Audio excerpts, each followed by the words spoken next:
In the spirit of respect, authenticity, and reconciliation, the town of Slave Lake honors and acknowledges that we are situated on the traditional lands of Sarge First Nation within Treaty 8 territory, home to Indigenous, Métis, and Inuit peoples who have occupied these lands since time immemorial. Councillor Ferguson. Motion to adopt the agenda as presented. Motion on the floor. Any further discussion? Call to question, those in favor? And that is carried. Okay, Roland, you're up first. With both reports, so Want to start? you're gonna start with the approving list of panelists for the Capital Region Assessment This is Review the Board. most exciting one. The most exciting one. Good evening, your worship and members of council. So the purpose of tonight's report is just to approve the not the commission service provided, but the actual list of people on the regional service. So what this board does is it provides two services for the town. It's the assessment review board complaint system, and it looks at two types of complaints. It's composed of a LARB, which is a local assessment review board, and a composite assessment review board, or also a CARB. The LARB hears matters of residential properties with 3 or fewer dwelling units, farmland, and or tax notices other than a property tax notice. The CARB hears matters on residential properties of 4 or more dwelling units and non-residential properties, with the exception of linear assessments, which are heard by the municipal government board. On an annual basis, council has approved the appointment of panelists to the ARB. Members of the assessment review board may from time to time be required to hear assessment related complaints as permitted in the Municipal Government Act. The town currently contracts to CRASC to oversee that there are trained members available for each of these boards.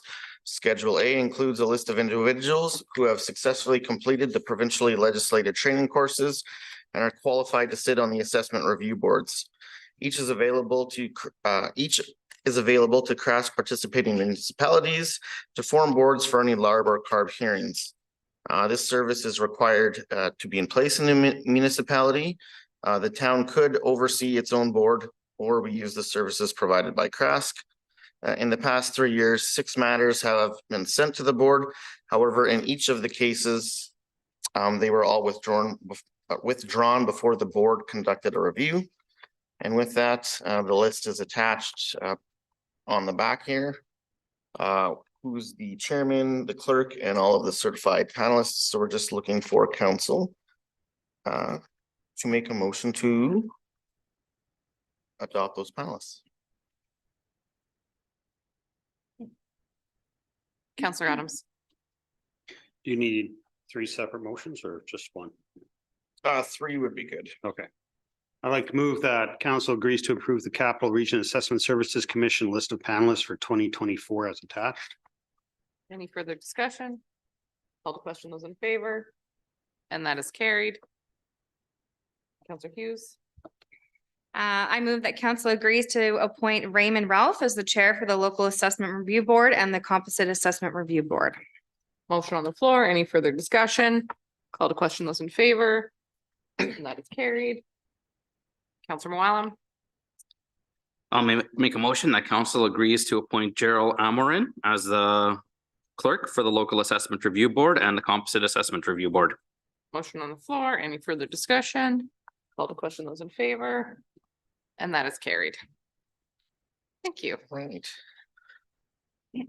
On to the next one. So before you guys tonight, I am bringing a report to adopt the 2024 operating and capital budgets.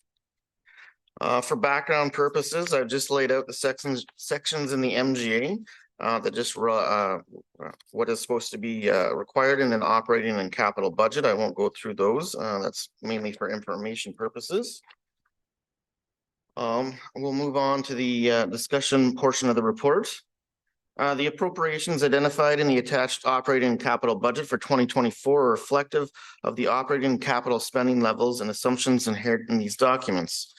What exactly is a budget? A budget is the town's operational plan and priorities expressed in dollars and cents. It's a supporting document that outlay the revenue and expenses needed in order for the town to achieve its strategic goals. On the operating side of the budget, it covers the daily expenses of delivering municipal services such as fire protection, snow removal, road repairs, arena, pool, and park services. The operating budget is supported by taxation, user fees, commercial operations.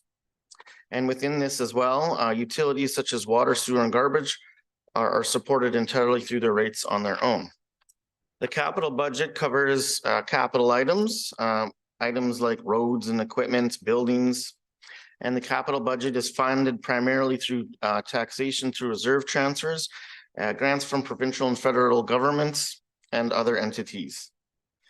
For the 2024 operating budget, it remains dedicated to forward-thinking planning while upholding Slave Lake's essential services, programs, and infrastructure integral to the daily life of our citizens. Additionally, the budget prioritizes new initiatives and enhancements to programs that aligns with council's strategic vision, emphasizing the pursuit of additional revenue sources through expanded service delivery and investments in innovative technology stands as a cornerstone of our approach, ensuring sustainable growth and prosperity for our community. For the highlights in the 2024 budget are as follows. And in the document, you'll see a summary page here, and these are the amounts that I've highlighted here. So under revenues for user fees and sales of goods compared to 2023, there's $120,000 increase. The town foresees a boost in water and sewer revenue as water usage trends upward. Administration is actively pursuing new advertising avenue, which are expected to yield an additional $48,000 in revenue. Additionally, the upward trend in business licenses indicates a continued increase revenue for the town. For interest, due to the higher interest rates that we're seeing right now, we're predicting $50,000 additional interest. For government transfers for operating, the largest increase here, so the overall increase is 1.18 million. The largest increase here is for the provincial grants for the homeless shelter amounting to 1,080,000. The remaining increase in funding comes from intermunicipal transfer payments from the MD of Lesser Slave River for the fire services and intermunicipal agreements. Franchise fees, the franchise fee rates charged through ATCO have recently undergone a 4% increase, affecting both electric and gas fees. This adjustment is anticipated to yield an additional 400,000 annually for the town. Importantly, these adjustments align the rates charged by similar municipalities across Alberta. For other revenue, we're expecting a $685,000 increase over 2023. And that comes in the form with ATCO proposing that the town convert all its remaining streetlights from a non-investment rate to an investment rate, offering approximately $685,000 in investment funding. With all our street loans owned by ATCO, the municipality opted to make the transition over. Out of the 818 streetlights in the town of Slave Lake, 677 have been successfully switched from a non-investment rate to an investment rate. As a result, the town will receive $685,000, which will be deposited into its reserves. However, this transition also brings about an additional annual operating cost of about $140,000. On the expenditure side, we can expect to see a $630,000 increase to personnel services. So this includes salaries, wages, and benefits. Personnel increases totaling $630,000 have been allocated strategically to bolster our commitment as an employer of choice within Slave Lake. Among these, a significant portion, $435,000, is dedicated to provincially funded positions aimed at the homeless shelter initiative, ensuring that we attract qualified talent to serve our community's most vulnerable. Additionally, $45,000 is set aside for grant-funded interns and administrative roles, fostering professional growth opportunities and attracting emerging talent. Furthermore, $154,000 is dedicated for wage grade enhancements and benefit adjustments, underscoring our commitment to retaining valued employees by providing competitive compensation packages. These investments not only strengthen our workforce, but also reinforce the dedication to fostering a supportive environment where our employees thrive, further solidifying our position as a competitive employer in the region. Under contracted and general services, we'll see a $1 million increase from 2023. Contracted and general service increases present both challenges and opportunities for Slave Lake. Notably, the homeless shelter sees an additional $645,000 in expenses, fully covered by provincial support, reflecting our commitment to providing essential services for vulnerable individuals. However, the rising costs of RCMP contracted services pose a significant challenge, with expenses surging by $220,000. Despite these challenges, our community remains steadfast in its dedication to meeting the needs of our residents while ensuring safety and well-being of all. Through prudent financial management and collaboration with provincial partners, we aim to navigate these challenges effectively, maintaining the high standards of service that define our municipality. In addition to the aforementioned increases, several other notable enhancements are shaping the landscape of Slave Lake. An allocation of $20,000 for additional council training reaffirms our commitment to advocacy, empowering our leaders to effectively represent our community's interests. Rising insurance premiums totaling $37,000 highlight our ongoing efforts to safeguard our municipality and its assets. Investments of $15,000 into software upgrades demonstrates our dedication to modernizing our IT infrastructure, ensuring efficiency and reliability.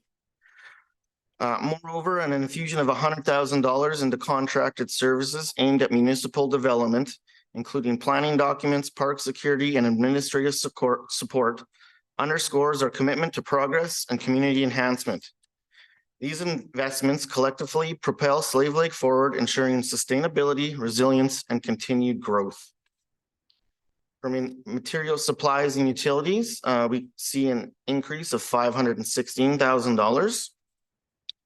In 2023, the town of Slave Lake faced the expiration of its power and gas contract, leading to an updated contract price that, while under expectations, still marked a significant increase compared to the previous agreements due to the heightened costs of power production in Alberta. The collective impact of power and gas increases totaled $411,000, underscoring the challenges posed by rising costs. $140,000 in additional costs stem from the street light changeover initiated by ATCO Electric. Other notable increases include an extra $10,000 allocated for the purchase of computer equipment to maintain up-to-date hardware, $15,000 rise in fuel and oil costs reflecting increased fuel expenses, and a $20,000 boost to various material lines to counter rising inflationary pressures.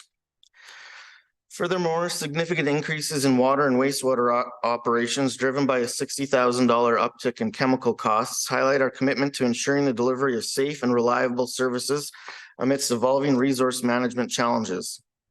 In addition, the budget reflects a $35,000 reduction in gravel expenses, showcasing our proactive approach to managing infrastructure costs while maintaining service standards. These adjustments signify our dedication to navigating economic fluctuations while upholding our commitment to community service and operational excellence. For transfers to individuals and organizations, we'll see a $40,000 decrease. Despite the need for budgetary adjustments, the town has carefully reallocated resources to ensure continued support for individuals and organizations. While there's a reduction of $40,000 in transfers to individuals and organizations, these adjustments are part of a strategic effort to optimize funding distribution. Notably, while the library experienced a $35,000 decrease in funding, this shift encourages efficiency and innovation in library services. Similarly, a $25,000 reduction in community grants through the SCSS program reflects proactive measures to streamline services while adapting to changing needs in a post-COVID-19 world. The $5,000 reduction in general community grants underscores a focused approach to aligning resources with community priorities. Contributions to the Wildfire Legacy Center increased by $25,000. It remains a testament to the ongoing support for important community initiatives. Again, through prudent financial management, these adjustments pave the way for enhanced sustainability and strategic investment in programs and services that benefit our residents and organizations alike. Debenture interest reduction. While this is shown as a reduction of $79,000, it doesn't directly translate into savings. It just underscores our steadfast commitment to debt reduction. So as the loans are paid off, the interest portion goes down. However, the principal portion of our debt is counteracted. So it shows as a reduction here, but overall our debt payments remain the same. By prioritizing higher principal payments, we are actively working towards minimizing our debt burden and ensuring long-term financial stability. This strategic approach not only reflects responsible financial management, but also reinforces our dedication to fiscal prudence and sustainable budget practices.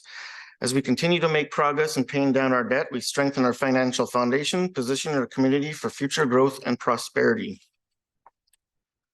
On to reserve transfers. We see a $546,000 increase. Saving for the future remains a priority for the town, as evidenced by the overall net increase in reserve transfers of $546,000. This significant uptick underscores our unwavering dedication to preparing for upcoming projects and initiatives, ensuring sustainable growth and development in the long term. By bolstering our reserves, we fortify our ability to address emerging needs, invest in critical infrastructure, and seize opportunities for community enhancement. This commitment reflects our proactive approach to fiscal stewardship and our enduring focus on building a prosperous future for all residents of Slave Lake. So in summary, in line with our vision statement, Slave Lake is committed to building opportunities by growing business, industry, and population while promoting ourselves and our exceptional quality of life. We have prioritized investments that strengthen our community fabric. Our focus on personnel enhancements underscores our dedication as an employer of choice, investing in key positions to support our growing workforce and ensure their prosperity. In the face of challenges such as rising service costs, we remain resilient, channeling resources towards essential initiatives like our homeless shelter program. Notable investments in areas like council training, IT infrastructure upgrades, and municipal development services reflect our commitment to progress and community enrichment. Despite navigating rising costs, we maintain a proactive stance, optimizing resource management while safeguarding service standards. As we move forward, our dedication to supporting essential community services and prudent financial management remains unwavering. With a vision for the future, growth and prosperity, Slave Lake stands poised to embrace opportunities and enhance our exceptional quality of life for all residents. Budget 2024 shapes a brighter tomorrow together. The town's proactive management has resulted in a noteworthy enhancement in the overall impact on net costs, necessitating tax funding for 2024. Despite a modest increase of approximately $192,000, this signifies a substantial reduction from the initial budget projection of $442,000. This positive outcome underscores the efficacy of our budgetary approaches in resource optimization and fiscal prudence for the betterment of our community.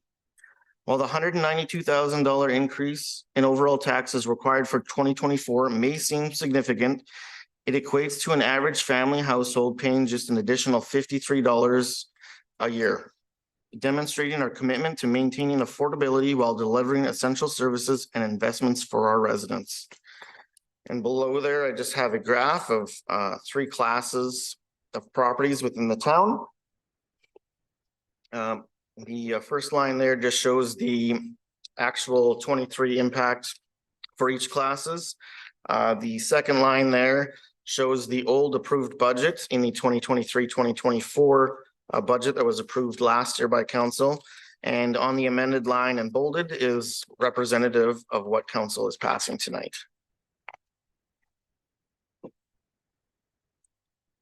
Moving on to the capital budget. There are a total of 46 capital projects for the 2024 budget year.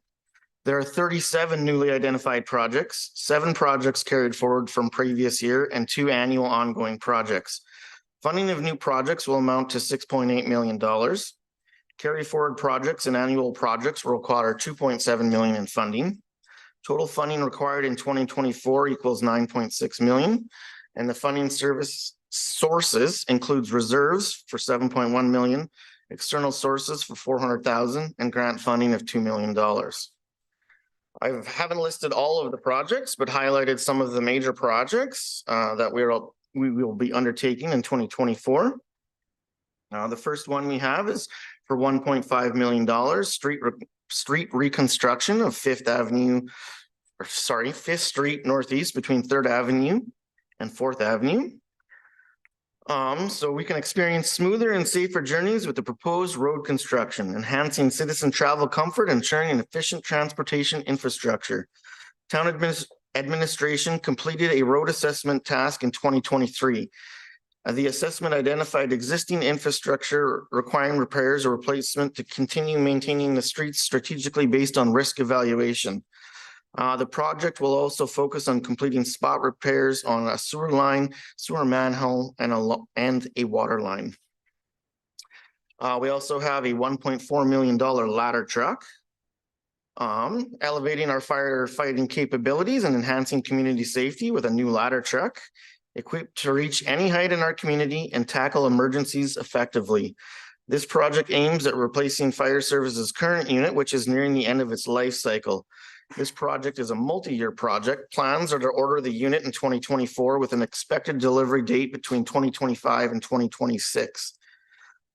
The current aerial apparatus is used for high-angle rescue, trapped victim rescue from higher elevation, structural firefighting, and structure protection. Our ongoing project is the $1.1 million water treatment plant office. Streamline operations within our water treatment plant office dedicated to ensuring cleaner, safer, and more efficient water management for our community. Keeping the water flowing with our water line replacement projects. Oops, sorry. So the details on that one is an ongoing one, and we expect to hopefully have that one actually completed this year. It's been on the books for quite a while, and looking forward to actually getting the shovels in the ground. The next two here are just water line replacement. So I just had keeping the water flowing with our water line replacement projects, ensuring uninterrupted access to clean water and safeguarding against leaks and disruptions. So the first water project we have is for $750,000, 8th Street Northwest water line replacement. During repairs, it became evident that exposed sections of the line are in a deteriorated state and highly susceptible to imminent failure. This line was installed in 1973. The line has definitely exceeded its expected lifespan and is now at the end of its serviceable years. So we hope to get that one replaced and up and running so that we don't have a minor water break. The second water line replacement that we'll be tackling is 9th Street and 11th Avenue Southeast water line replacement. The existing 6-inch diameter ductile iron section of water line has experienced on average 1 failure per year over the past few years. While the water master plan does not indicate any deficiencies in water flow, the ongoing failures necessitate action.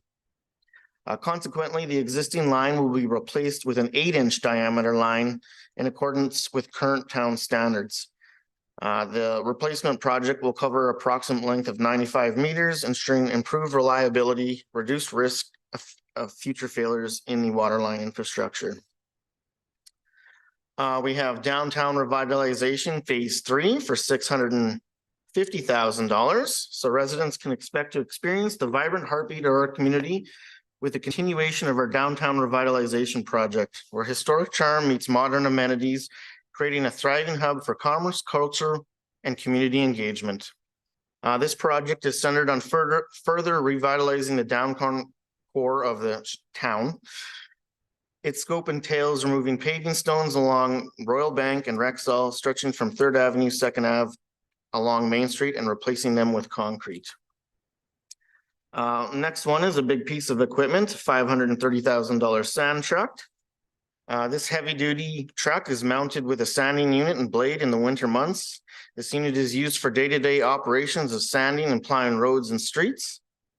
In the summer months, the sanding unit and blade are removed and a dump box is installed. This unit is then used by the operations department to haul various materials such as gravel, sand, black dirt, grass clippings, and any other material used by the department. So more of a dual use project. We have overall $495,000 in various road and sidewalk improvements. Ongoing efforts are currently in progress to reconstruct additional roadways and sidewalks throughout the town, reflecting our commitment to fostering a healthy environment and preserving our valuable assets. These initiatives aim to enhance safety, accessibility, and overall quality of life for residents and visitors alike, contributing to the sustainable development and maintenance of our infrastructure. And a list of these can be found in the capital budget. MRC improvements. So we have a total of $390,000 going over to the MRC. The projects outlined encompass investments in office renovations, hot water tank replacements, exterior improvements, and a new BMS system. Additionally, the budget includes plans for a generator for the MRC. Although no funding for this project has yet been secured, the town is open to pursuing this project if applicable grants become available. However, if no suitable grant opportunities arise, the project will not proceed. We have also $430,000 worth of park and trail improvements included in 2024. Noteworthy projects encompass the installation of the Hill to Eben Trail System, a paved system, enhancements to trail lighting throughout the town, repairs to the Sugar Park Playground, and the installation of park signage across our parks. And I just included two other notable projects within the budget. We have $75,000 for decorative Christmas pole hangings. So the project here aims to update the aging snowflakes with newer Christmas decorative pole hangings to enhance the appeal of Main Street for residents and visitors alike.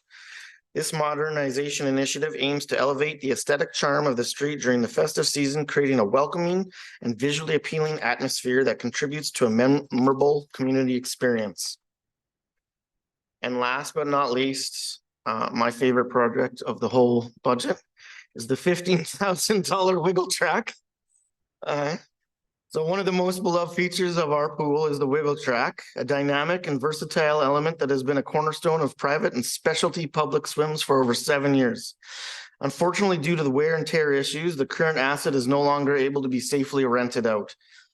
However, with a total project cost of $15,000, we have the opportunity to invest in a new wiggle track, ensuring the continuation of thrilling aquatic experiences for our community. The wiggle track serves as the foundation for various attachments, enhancing our rental options and providing endless excitement for swimmers.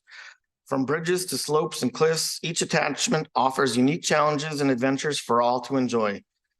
The wiggle track is not only a source of fun, but a critical safety feature, allowing children with life jackets to safely participate in aquatic activities. And in summary, the capital budget is again aligned with our vision statements, and through prudent financial management and strategic allocation of resources, Slave Lake aims to enhance infrastructure, foster economic growth, and improve the overall quality of life for its residents and stakeholders alike. With that, That's your report of the year. any questions or? No further questions. Councilor Ferguson. More or less just a comment. So thank you very much. It's a very well done report. I know that it is very time consuming process and I appreciate the work that has gone into it. So as council, I know we spend dozens of hours over several months going through the budget, but yet I know this is a fraction of the time administration spends on the budget. So once again, thank you, Roland, and the rest of the team who worked tirelessly on the budget. I also appreciate that administration is chasing other forms of revenue, such as advertising. We have the arena boards, we have the advertising on the signs. That directly helps lower the amount of taxes residents pay. So much thanks to administration. I did have one minor question here. It's on page 68 and it speaks to the reserve projections. There's one reserve here that you may have gone over it before, and I apologize if you have. It speaks about garbage disposal, that we have 1.2 million in it. Can you just elaborate on the purpose and the intent of that reserve? Yeah, so that one has been set up quite a while ago. The garbage reserve there was set up to handle any future requirements that the town would have to pay into the landfill. Okay, So we do have two landfills that have already been closed down up on the hill there. Blacktop Road, And yeah. then this fund is, hasn't expanded that a lot in the last 5 years. Most of the money has come prior to that. And that was to pay for any additional expansion or cells needed at the new or at the Waste Commission's Okay, landfill. So we did have money set aside should that one fill up, and the town would have had to contribute funding for that. So I know a while back there was talks of it's almost full or it's getting near its end of its life cycle.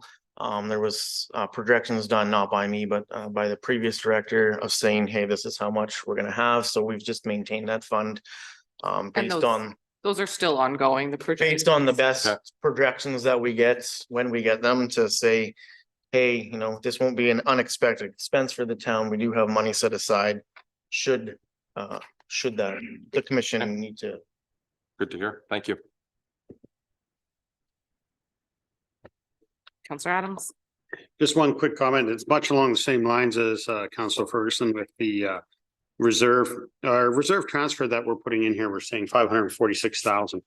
My understanding though is, even though that sounds like a large number, we're still very deficient on our reserve fund transfers, correct? It's a challenge every year, yeah, to find that right amount of money. I mean, in the ideal world, we'd have, there's never enough money It'd be great. for all the projects that we got. Yeah, the number there is kind of the net transfer. So we do take some money out of reserve, we put some money back in.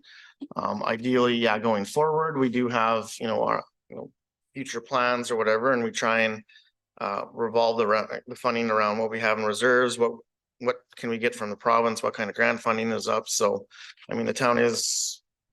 And then just to clarify, do you mind if I keep going? Keep going. Okay. Just to clarify a couple other points, we have an increase in our RCMP funding this year of $220,000, which we really don't have a choice in. It goes up, and last year, my understanding, we exceeded $300,000 in that funding, correct? Yeah. Ish. So RCMP. Yeah, So that puts us up over 500,000 in additional funding that we've done for police services within our community. So where am I going with this? I lost my track. My point being is that we continue to increase our funding to our municipal police services. And we're committed to making this move forward. Our only option, if we ever wanted to reduce this cost, essentially is to reduce the number of RCMP officers or municipal police services on the within the community, correct? correct, yeah. Yeah. So we are in the budget, and I have it in the document as well. So we do have a little bit of a risk on, we've budgeted $220,000 increase. Mhm. That is not budgeting for a full contingent of officers. So I believe the designated amount of officers for the town that the town pays for is 13 officers. In the budget there, I have 12.2. And that's based on strictly on the fact of the last 8 years of where have we ended up annually on the FTEs for the RCMP. So. Thank you. I'll chime in. This year's budgeting is, each budget year, we have a bunch of new challenges. Counselor Adams mentioned all the municipal policing increases. Also with our input costs, materials, utilities, all those have gone up. Another challenge that I would like to mention is that you're talking about reserve transfers and how there's never enough. Right now, the provincial LGFF funding, which was previously MSI, is continually decreased, and that's what we use for a lot of our road infrastructure. So with that decreasing, that again, increases our challenges. I do think it's an ambitious year for capital projects. We've balanced, I think, less exciting projects of street reconstruction and our water treatment plant office, which I'm looking forward to actually getting done, to more fun items such as like the wiggle track and the Hilda Even Trail system. I was also going to make mention that the summarized form of this budget is going to be available on Engage Slave Lake, and there'll be information for review there, and that includes the table that you presented with the breakdowns of the dollar value per different housing category. So all in all, thanks to administration and council here, it's been hundreds of hours, and I think we have done a really good balance between progress and affordability in this budget. So thank you all, and thanks, administration. I will stop talking now, and if anyone else would like to comment. Councillor Choba. I would just like to add, although I joined council at the tail end of this, it gave me an appreciation of the work that's done in the background to get to this point. And I just want to say thank you again, echo what those that spoke before me have said. Thank you to administration and your team for working on this. And we look forward to the new year. Councillor Adams. Do we need two motions? One for operating, one for capital? I think Instead you of can do they're them all in in one. one? I think I had it in one, right? Okay, I'd like to make a motion that council adopts the 2024 operating capital budgets as presented. Right, motion on the floor. Any further discussion? Called question, those in favor? And that is carried. Thank you. Thank Report you. of the year. Well done, Roland. We will move forward with our CAO update. I'll just add one comment before I get to the report, just in regards to the budget. I think it's important, maybe the public doesn't recognize that this was the first instance of this council doing a multi-year budget, where this was essentially year two of that multi-year budget. And it's a progressive step forward into longer term planning, longer term budgeting, and streamlining the budgeting process for administration and council, and setting these priorities over a longer period of time versus a 1-year window. So I think it's commendable to council for following through on that plan, and the potential continued use of multi-year budgeting to kind of streamline that process for administration and for our municipality. So I think it's worth noting, if many might not have caught that this was a multi-year budget. Okay. CEO update. So again, I'll just highlight some of the points that were included on the report that's before you tonight. Under corporate services, under the communications department, some of their key projects that they worked on over the last month, they released the community childcare survey with results presented before council.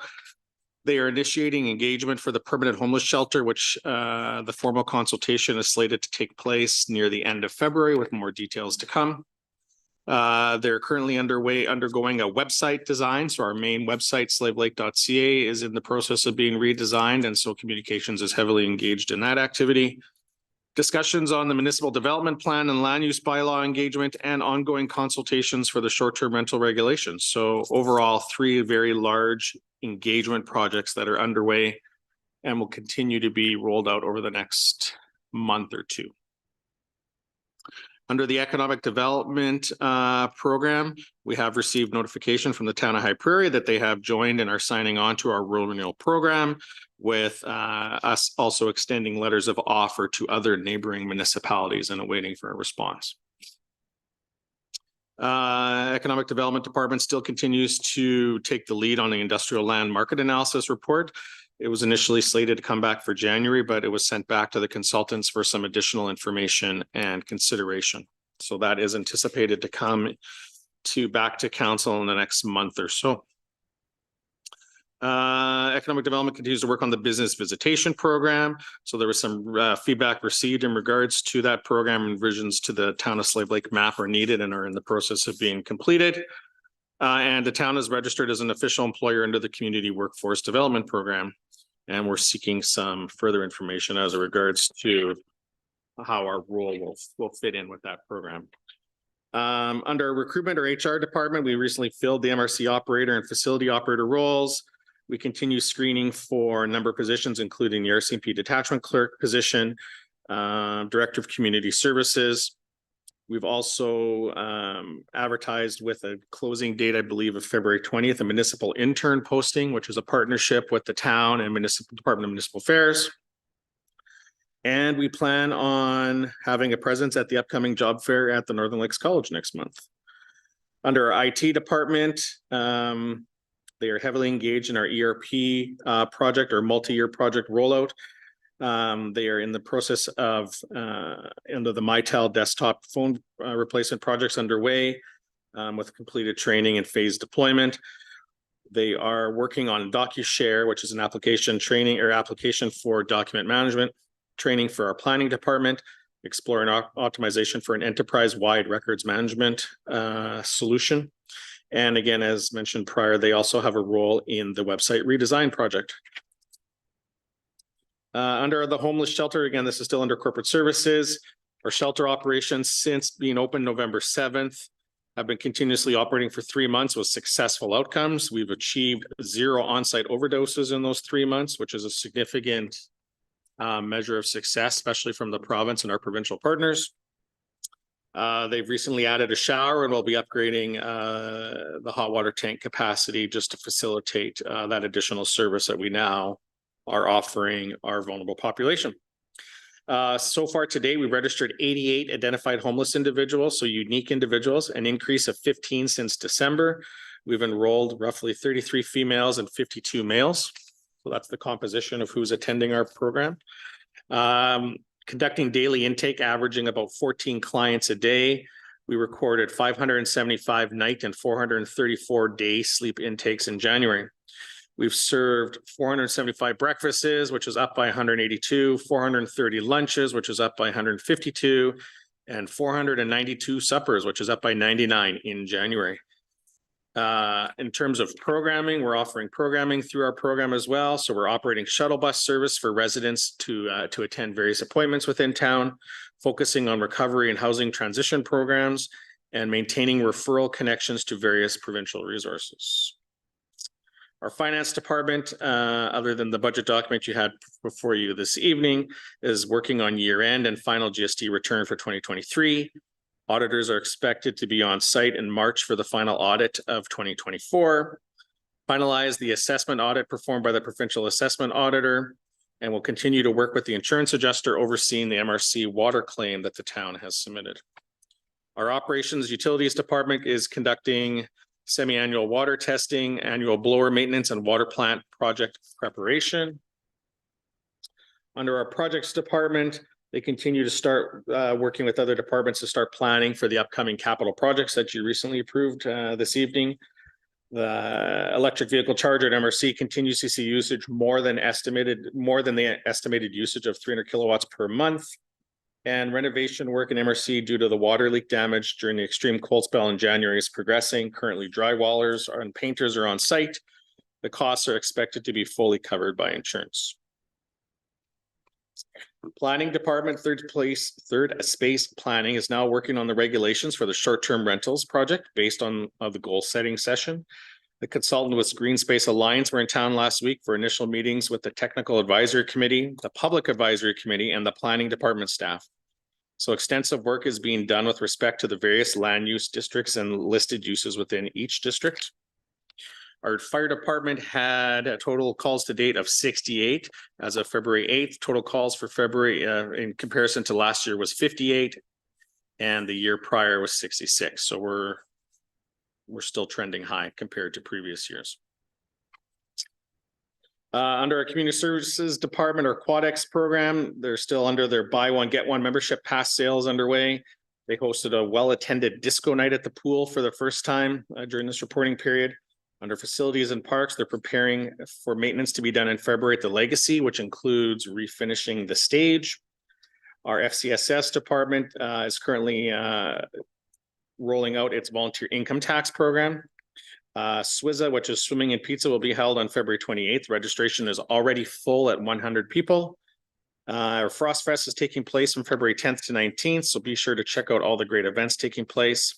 They hosted at three PD day camps over Teachers Convention. Registration was strong in all 3 days. And they will be beginning their recruitment for their summer positions very shortly, if they haven't already been posted. That's all I have. You did half of State of the Lake there, bud. Sorry, I just made life easier for me. Any, Welcome. you. I think what you mean is you're welcome. any questions on the CAO update? Okay. Counselor Gramlich. Motion to accept the CAO update as information. Thank you. Any further discussion? Call to question those in favor. And that is carried. Next up, management task list. Okay, just as per previous committee of the whole reports, this is an updated list and tracking list of any tasks generated from council or previous council meetings.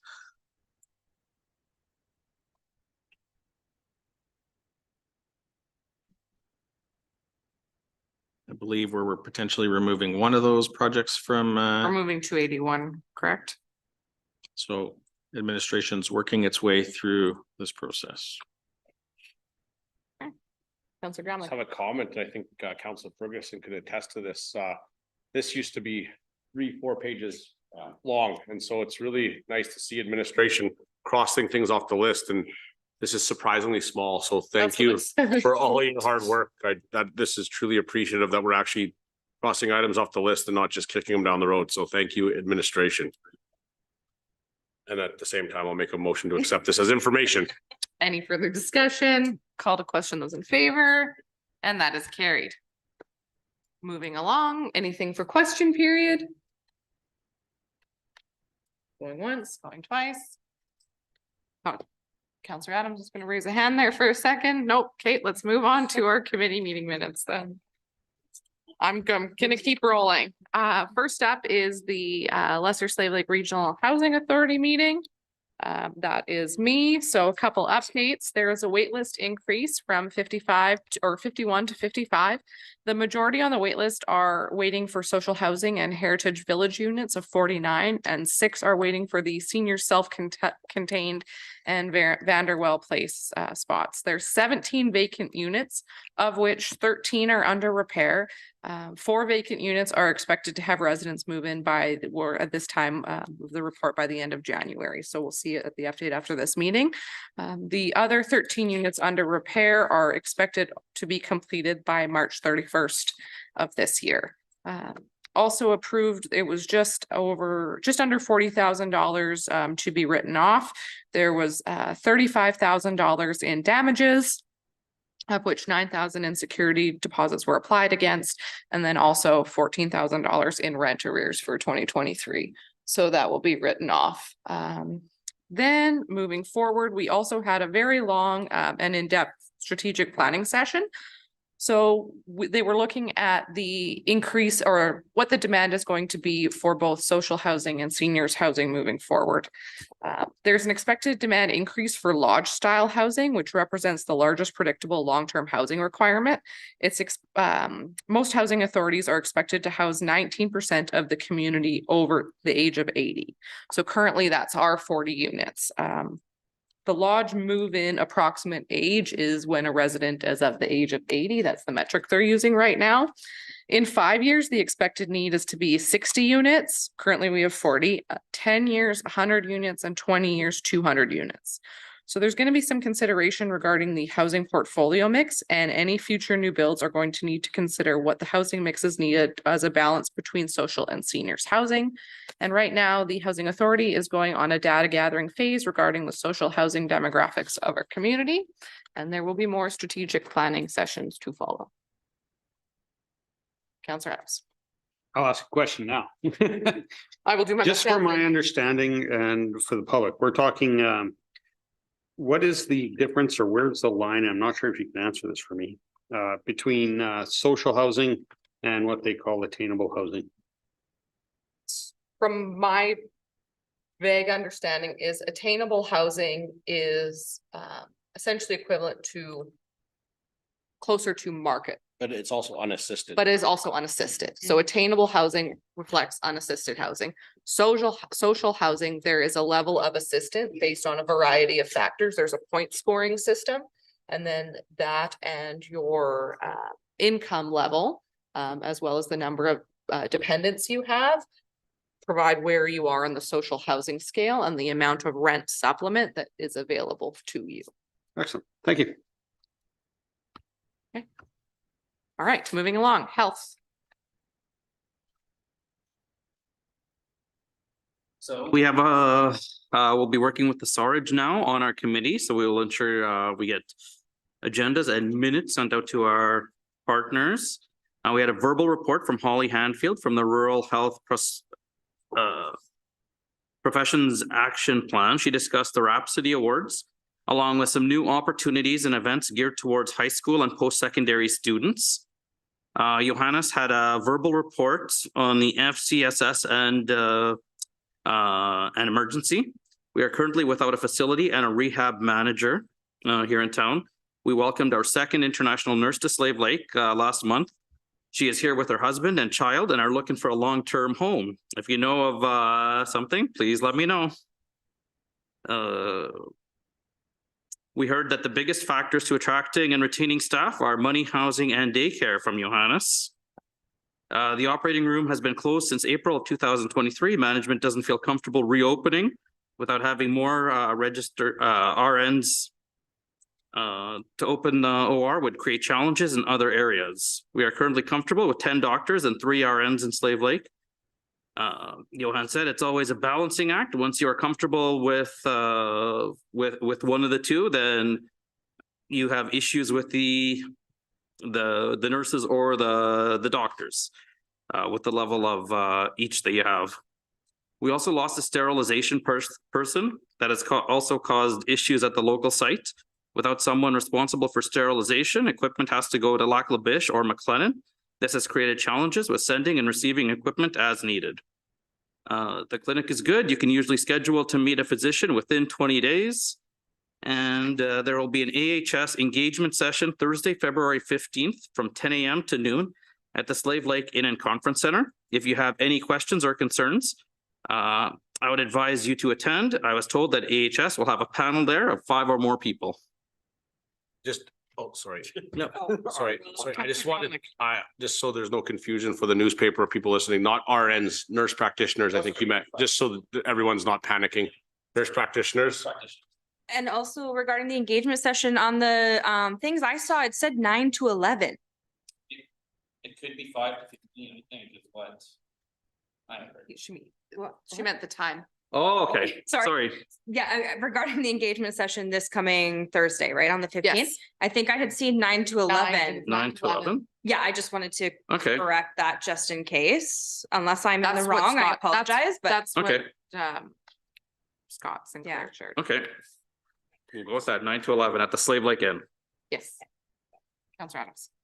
I just wanted to, you said something in there that I was wanting clarification on. Are we saying then that we're okay with a 20-day wait to get to see a doctor? I don't know if We're it's, saying that's okay. I don't know if that's okay. It's less than before though. Good. So I think it's improving.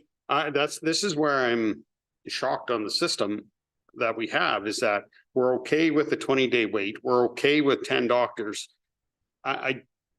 I don't see how we can be okay with 10 doctors and how we can be okay with somebody getting to see a doctor in 20 days. So we're still technically It's short ridiculous. one doctor. So there is, I agree with you on the Mhm. ridiculousness, not arguing that point of contention, just when we're saying 10 doctors, there's one in recruit that hasn't passed through the licensing yet. So we have a complement of 9 with one coming. So what that'll do is that their patient panel they will accept new patients, and that will bring wait times down again, because you'll also have, instead of That's only reduce your wait time about 10%. at least, So 2 days. because some of the other doctor-patient panels can shift over too, because it won't just be new. They won't just No, be okay. accepting. new I was patients. just, the way I heard it there was that we're okay with that. No, Want to clarify? Okay, I think we're okay with it. I think it's nice to see some improvement. I think more it is the grateful for what we have, but Mhm. pushing AHS to, again, look at rural health. Come to the meeting on Thursday. Councillor Ferguson. So reading the news today, the federal government was talking about student loan forgiveness for nurses and doctors. And then the ability to attract those practitioners to rural markets specifically. Has there been any discussion about that at from our level or anything like that, or with the Tri-Council Health Committee? No, I don't think, I think those are always things that we're looking at. I think the RH PAP Holly Hanfield is always talking about maybe some of the grants that that are available that aren't getting sometimes applied for. So we're just trying to create some more attention towards them. I think those are things that we're always kind of discussing and making sure that people understand, is I think we are trying to make sure that maybe that they know about that. Yeah. Any further questions for health? Tourism. Okay, tourism. So we held our annual general meeting in late December, and I'm pleased to say that we have a brand new full board. Some of us new, some of us returning. The new members are very enthusiastic, lots of energy, and very excited to get involved, which is amazing for me. We held a Beach Fest committee meeting actually last Monday. We had a great turnout. We are definitely off and running with planning for this year's event. We had a lot of wonderful ideas pitched at us. We're working on just kind of building out our schedule for the 2-day event that will be taking place August 10th and 11th out at Devonshire Beach. So stay tuned for more details to come. We have been working on an asset inventory for tourism businesses, campgrounds, et cetera, within our region, as well as some marketing materials to distribute out at upcoming events. We will be attending Indigenous Tourism Alberta Conference being held in Grand Prairie in March, as well as some trade shows and other opportunities for us to promote tourism in our area. We're working closely with Travel Alberta right now, working towards what we have to do to get a feature listing on their website. And we have been reviewing and going through all of our ATIS listings, which is basically like the business or tourism listings that exist within their site, just to make sure that all of our businesses in the region are updated and kind of ready to go for this coming tourism season. And we have some upcoming grant submissions that we will be working on as well in the next month or two. And we're also very excited to be working with Alberta North Central Alliance to explore the possibility of growing our regional boundaries to include that same North Central region. The idea is still in the very, very beginning stages at this point in time, but stay tuned as things develop.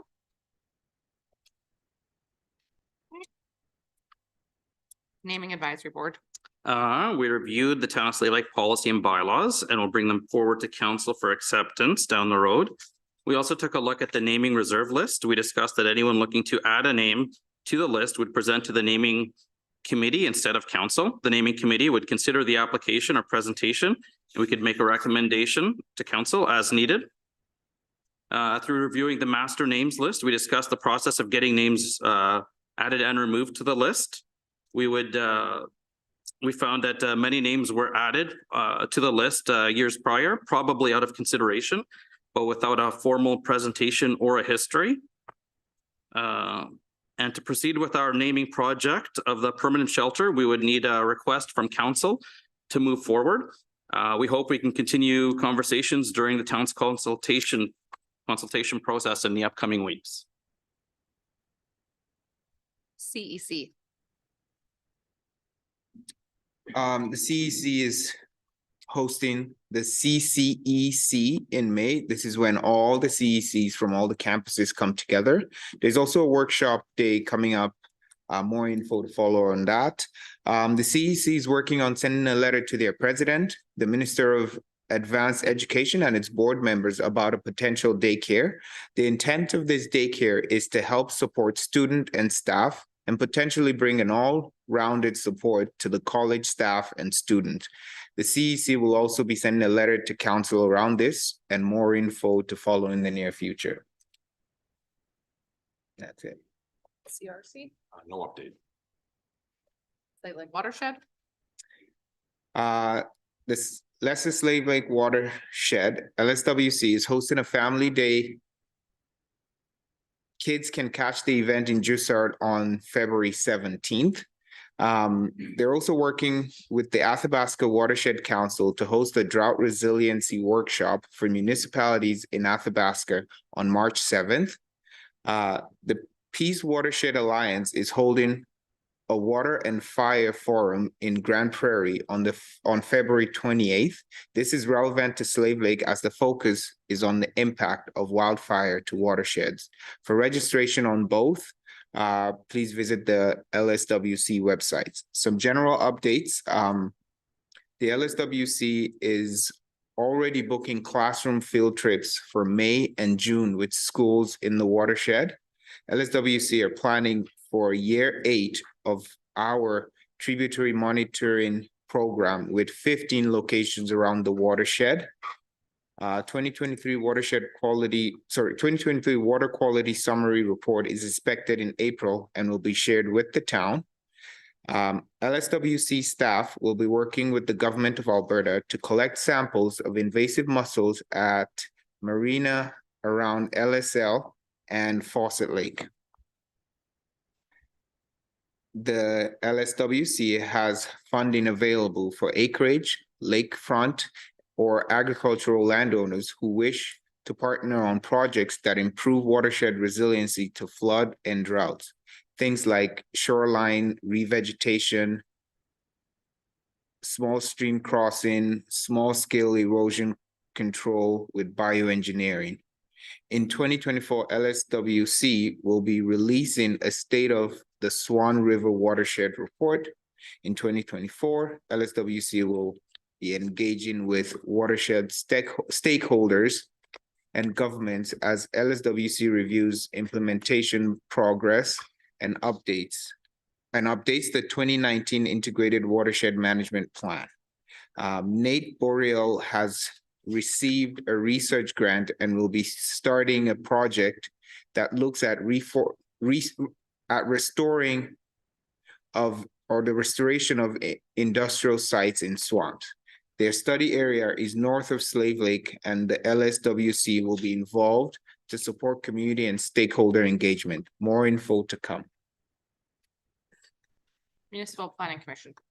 We approved a variance to a driveway depth, a fascia sign on a building, and additional camp shacks to an existing camp already located at a business in town. Exciting times at MPC. Airport. We met January 25th. It was our first meeting since the organizational meeting of council. I was reappointed chair and Councillor Gramlich vice chair. Our current maintenance shop was repurposed from an old hangar approximately 20 years ago. However, the 60-foot by 18-foot hangar door has not been operational for about the past 20 years. So in order to allow better access to store our equipment, we attempted to get the door operational again. However, it is clear that it will require significant upgrades to get it operational again. We are working to get some quotes so we can make an informed decision going forward. The 2023 budget, it's looking like we will have close to $180,000 surplus. This is the best year for the airport that our manager can recall. Unfortunately, it came at the cost of a very severe fire season. It was only 3 years ago that we had to dip into our operational reserve to balance the budget. So it shows how quickly things can change from year to year. However, this surplus is coming at the right time as we are working on a shoreline stabilization project. A few years ago, we lost a substantial amount of our property due to high water levels. If we have another year like that, we risk losing runway. So we've hired an engineering group to develop specs. However, if we go the full erosion elimination route, it looks like we will once again be in the millions of dollars. So we've tasked the engineers to develop a plan that will fit within our budget of roughly $400,000. This would likely mean a plan for erosion reduction instead of erosion elimination. So with that, we are also asking the engineers for plans so that as funds permit or if grants become available, that we could easily add on so that we can hopefully and eventually get to the full erosion elimination. In terms of movements, we were up 36% in movements from 2022. So a takeoff and a landing would count as one movement. This was really driven by the fire season. Forestry movements were up substantially, and so were helicopter movements. In total, we had 314 movements for the 2023 year. And that is the airport update. Thank you. Counselor Adams. Have you had any progress, or I'm not sure where you are in the stage, I guess, was for that, the study? And the results of that, when can we expect? Are you talking about the master plan? Yes, sorry. So we've had an interim report. We are meeting with the consultants here this Friday, going through, letting them know what we may want changed or what we want add, and then they will take our recommendations and then develop the full finalized plan, which I would anticipate probably coming in the spring. And then that'll be made public? Yes, that'll be that should be a Excellent. public document. Thank you. Counselor Gremlin. I'd like to make a motion that directs administration to reach out to the naming committee to provide a list of names and or names in consideration for the new homeless shelter. Steve just crossed that off his list. Oh. Perfect. Okay, any further discussion? Call to question those in favor. And that is carried. Counselor Gremlin. Like to make a motion to accept the committee updates as information. Perfect. Any further discussion? Call to question those in favor. And that is carried. State of the lake. That was already mostly done by our CAO. Wow. Counselor Moam. Okay, so I got a couple things here. First, happy Valentine's Day tomorrow to everyone with the various specials going on all around town. I want to let everyone know that the Lesser Slave Lake Regional Arts Council will be hosting a paint night at the Legion tomorrow night. Tickets are $70 and include 2 drinks and art supplies for 2 people. Next on my list is March 9th. The Slave Lake and District Chamber of Commerce will be hosting an awards gala at 6 p.m. at the Slave Lake Inn. Nominations have been collected and the nominees are online for the various categories. Tickets are $100 and it will include dinner. You can get your tickets from the Chamber's website. And lastly, Slave Lake will be holding a U13 Tier 2 Provincials tournament where they will welcome 8 teams from across the province. We would like to thank all the volunteers that are working hard to make this happen, as well as the businesses that have stepped up with prizes and sponsorship. We are still looking for someone to live stream the event and help during that weekend, and compensation will be available. And that's it for me. Counselor Hughes, do you have anything? Well, I did, but our CAO kind of Okay. covered it. But I'll do it again, sure, really quick. Frost Fest is still on. Please attend. It's on to the 19th. And Family Day long weekend is free fishing this weekend, 17th to the 19th. Those were my only notes. I was going to identify that also the in-person public consultation regarding the permanent location for the homeless shelter will occur at the end of February. There'll also be online engagement options, and the details and time and location are going to be released shortly. So please watch the Town of Slave Lake Facebook page, the website, or Voyant Alert. All of the details will be released on those 3 platforms. Counselor Hughes. Motion to go into closed session. Any further discussion? Call to question those in favor, and that is carried.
Counselor Gramlich.